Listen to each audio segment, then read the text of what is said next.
नमस्कार जय जगन्नाथ आम चैनल को आपण मानकु बहुत बहुत स्वागत। सांग माने 21 सेप्टेम्बर 2025 रविवार दिन पड़िबाकु जाउछि महालया अमावास्या। एही दिन सूर्यपराग मध्य लागिबाकु जाउछि। एही दिन घरर हलदी डबारे चुपचाप रखी दियंतु एही गोटिए गुप्त जिनिस। जीवनर सबु कष्टरू आपणंकु तुरंत मुक्ति मिलिजिब। भगवान सूर्यदेवंक कृपारू आपणंक जीवनरे हेब धनर वर्षा। खुशीरे पूरी उठिब आपणंक घर परिवार। आपणंकर सबु मनस्कामना तुरंत हेब पूर्ण। आपण होइजिबे धनवान।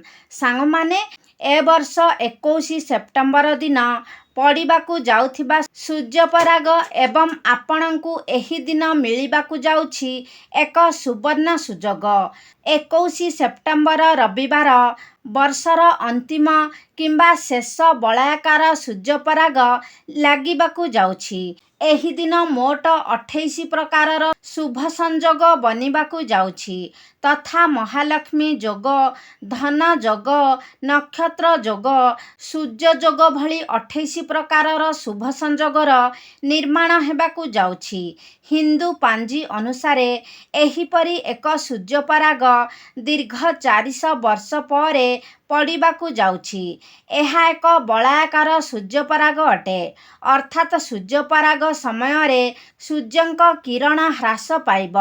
ज्योतिष शास्त्र अनुसारे सूर्यपराग समयरे दैविक शक्तिमानंकर प्रभाव खूब कम होई जाए। एही समयरे करा जाउथिबा समस्त तांत्रिक उपाय शुभ फल प्रदान करिथाए। सांग माने ए वर्ष परागटी भारतरे दृश्यमान हेबा नाही। तेणु हांडी छाड़ पाकत्याग इत्यादि निषेध कराजिब नाही किंबा देवनीति मध्य निषेध कराजिब नाही। तेणु आपण ए सबु उपाय को निश्चित होई करि पारिबे। किंतु जेहेतु सूर्यपराग एक प्राकृतिक घटना अटे तेणु एहार प्रभाव पृथ्वी उपरे निश्चित पड़िब। एही सूर्यपराग को अनेक वैज्ञानिकंक सह ज्योतिष पंडित माने मध्य उत्साहित होई अपेक्षा करिथांती। एही सूर्यपराग दिन जदि आपण तंत्रशास्त्र और ज्योतिष शास्त्र अनुसारे किछि महा उपाय करिनेबे तेबे तार फल आपणंकु निश्चित मिलिब एवं आपणंकु आपणंक जीवन रे थिबा समस्त कष्टरू मुक्ति मिलिजिब। आपण निज जीवन रे एक सकारात्मक एवं चमत्कारी परिवर्तन अनुभव करिबे। सांग माने जदि 21 सेप्टेम्बर दिन तंत्रशास्त्र अनुसारे आपण निज घरर हलदी डबारे एही गुप्त जिनिसटिकु चुपचाप रखिदेबे तेबे आपणंकर सबु मनस्कामना निश्चय पूर्ण हेब। एही उपायटी करिनेले आपणंक घरे हेब धनर वर्षा।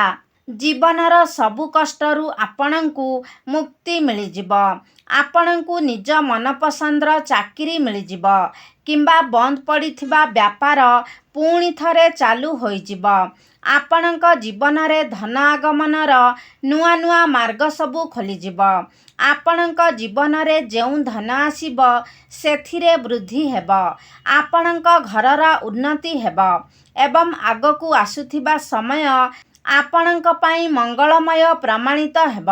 सांग माने हलदी को अत्यंत शुभ माना जाए।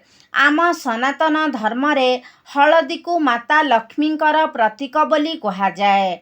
भगवान विष्णु, माता लक्ष्मी एवं गणेश भगवानंक पूजारे जदि हलदीर प्रयोग करा जाए तेबे से पूजाटी तुरंत सिद्धि प्राप्त करिनिए। तंत्र क्रियारे मध्य हलदी को विशेष महत्व दिया जाए। सांग माने जदि सूर्यपराग दिन हलदीर एही उपाय आपण सठिक मुहूर्त रे करिनेउछंती तेबे विश्वास रखंतु जे आपणंक जन्मा जन्मांतरर दरिद्रता खूब शीघ्र समाप्त हेब। आपणंकु धनवान हेबारु କେହି ବି ଅଟକାଇ ପାରିବେ ନାହିଁ। ସବୁକିଛି ସଠିକ୍ ଭାବରେ ଜାଣିବା ପାଇଁ ଭିଡ଼ିଓଟିକୁ ସ୍କିପ୍ ନ କରି ଶେଷ ପର୍ଯ୍ୟନ୍ତ ନିହାତି ଦେଖନ୍ତୁ ଏବଂ ଚ୍ୟାନେଲଟିକୁ ସବସ୍କ୍ରାଇବ୍ କରି କମେଣ୍ଟ ବକ୍ସରେ ଜୟ ସୂର୍ଯ୍ୟଦେବ ନିଶ୍ଚୟ ଲେଖନ୍ତୁ। ସାଙ୍ଗମାନେ, ପ୍ରଥମ ଉପାୟଟି ହେଉଛି ଶୁକ୍ର ଗ୍ରହର ସାଥ ପାଇବାର ମହା ଉପାୟ। ସାଙ୍ଗମାନେ, ଆପଣ ଜାଣନ୍ତି ଶୁକ୍ର ଗ୍ରହକୁ ଧନ ସମ୍ପଦର ଗ୍ରହ ବୋଲି କୁହାଯାଏ। ଯେଉଁ ବ୍ୟକ୍ତିର କୁଣ୍ଡଳୀର ଶୁକ୍ର ଗ୍ରହ ମଜବୁତ ଥାଏ ସେ ବ୍ୟକ୍ତି ନିଜ ଜୀବନରେ ଧନ ସମ୍ବନ୍ଧୀୟ ଯେଉଁ ବି ନିଷ୍ପତ୍ତି ନିଅନ୍ତି ସେଥିରେ ତାଙ୍କୁ ଫାଇଦା ହିଁ ହୋଇଥାଏ ଏବଂ ଶୁକ୍ର ଗ୍ରହଣ ନିୟନ୍ତ୍ରଣ ମା ଲକ୍ଷ୍ମୀଙ୍କ ହାତରେ ଥାଏ। ସାଙ୍ଗମାନେ, ଯଦି ଆପଣ ଚାହୁଁଛନ୍ତି ଆପଣଙ୍କ କୁଣ୍ଡଳୀର ଶୁକ୍ର ଗ୍ରହ ସର୍ବଦା ଆପଣଙ୍କର ସାଥ ଦେଉ ବୋଲି ଏବଂ ଆପଣ ଧନ ସମ୍ବନ୍ଧୀୟ ଯେଉଁ ବି ନିଷ୍ପତ୍ତି ନେବେ ସେଥିରେ ଆପଣଙ୍କୁ ଫାଇଦା ହେଉ ବୋଲି, ତେବେ ଏହି ଛୋଟ ଉପାୟଟିକୁ ସୂର୍ଯ୍ୟପରାଗ ଦିନ କରି ନିଅନ୍ତୁ। ସାଙ୍ଗମାନେ, ଗୁଜୁରାତିକୁ ଶୁକ୍ର ଗ୍ରହର କାରକ ମାନାଯାଏ। ଆପଣ କ'ଣ କରିବେ ନା, ସୂର୍ଯ୍ୟପରାଗ ଦିନ ସନ୍ଧ୍ୟା ସମୟରେ ଗାଧୋଇ ଶୁଦ୍ଧ ପବିତ୍ର ହୋଇ ଗୋଟେ ନୂଆ କାଚର ଡବା ନେବେ ଏବଂ ସେଥିରେ ପୂର୍ଣ୍ଣ ଭାବରେ ହଳଦୀ ଭର୍ତ୍ତି କରିବେ।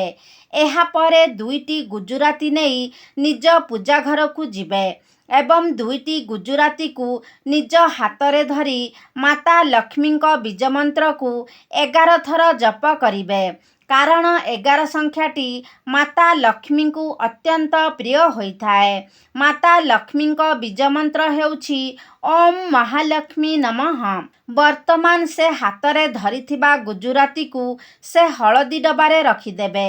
ବର୍ତ୍ତମାନ ସେ ହଳଦୀ ଡବାକୁ ନେଇ ନିଜ ଘରର ଆଲମିରାରେ ରଖିବେ, ଅର୍ଥାତ୍ ଯେଉଁ ସ୍ଥାନରେ ଆପଣ ଟଙ୍କା ସୁନା ଆଦି ରଖୁଛନ୍ତି ସେ ସ୍ଥାନରେ ରଖିଦେବେ।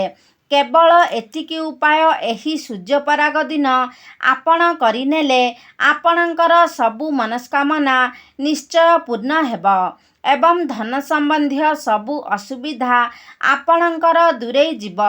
ଏହି ହଳଦୀ ଆଉ ଗୁଜୁରାତି ଅଭିମନ୍ତ୍ରିତ ହୋଇଯାଇଛି। ଏହା ଚୁମ୍ବକ ପରି ଆପଣଙ୍କ ଘରକୁ ଟଙ୍କା ଆକର୍ଷଣ କରିବ। ଦ୍ୱିତୀୟ ଉପାୟଟି ହେଉଛି ଘରର ଉନ୍ନତିର ମହା ଉପାୟ।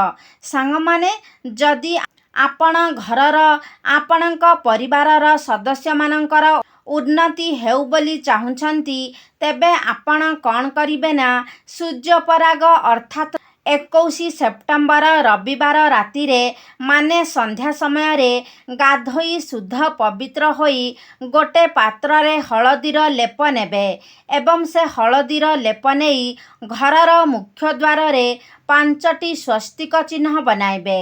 କେବଳ ଏତିକି ଉପାୟ କରିନେଲେ ଆପଣଙ୍କ ଘରର ସମସ୍ତ ନକାରାତ୍ମକ ଏବଂ ଖରାପ ଶକ୍ତିର ନାଶ ହେବ ଏବଂ ଆପଣଙ୍କ ଘରେ ସକାରାତ୍ମକ ଉର୍ଜାର ସଞ୍ଚାର ହେବ। ସାଙ୍ଗମାନେ, ଯେଉଁ ଘରେ ସକାରାତ୍ମକ ଉର୍ଜାର ସଞ୍ଚାର ହୁଏ ସେ ଘରେ ଦେବାଦେବୀମାନଙ୍କର ବାସ ହୋଇଥାଏ। ସେ ଘରର ଉନ୍ନତି ହୋଇଥାଏ।